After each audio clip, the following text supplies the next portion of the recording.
पुरुषः प्रकृतिस्थो हि भुङ्क्ते प्रकृतिजान् गुणान् कारणं गुणसङ्गोऽस्य सदसद्यो निजन्मसु उपद्रष्टानुमन्ता च भर्ता भोक्ता महेश्वरः परमात्मेति चाप्युक्तो ದೇಹೇಸ್ಮಿನ್ ಪುರುಷಃ ಪರಃ.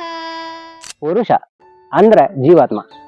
ಇದು ಬಂದು ಪ್ರಕೃತಿಯೊಳಗೆ ಅಂದ್ರೆ ನಮ್ಮ ದೇಹದೊಳಗೆ ಸೇರಿ ಪ್ರಕೃತಿಯಿಂದ ಹುಟ್ಟಿದಂತಹ 3 ಗುಣಗಳು, ಸತ್ವ, ರಜಸ್ಸು ಮತ್ತೆ ತಮಸ್ಸು.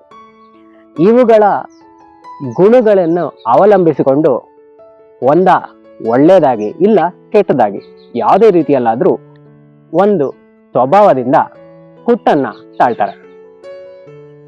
ಪರಮಾತ್ಮನಿಂದ ಮಾತ್ರ ಅವನ ದೇಹದಲ್ಲಿ ಇರುವಾಗಲೇ ಅವರೇ ಯಾವುದೇ ರೀತಿಯಾದಂತಹ ಒಪ್ಪಿಗೆ ಆಗಲಿ ಅಥವಾ ಸಹಕಾರ ಆಗಲಿ, ಸಹಾಯ ಆಗಲಿ ಅಥವಾ ಅನುಭವ ಆಗಲಿ, ಇವನ್ನೆಲ್ಲ ಅವರ ಸಮ್ಮತಿಯಿಂದನೇ, ಅವರ ಪರಮ ಆತ್ಮದಿಂದನೇ ಮಾಡಲು ಸಾಧ್ಯ ಅಂತ ಇಲ್ಲಿ ಭಗವಂತ ಹೇಳ್ತಾರೆ.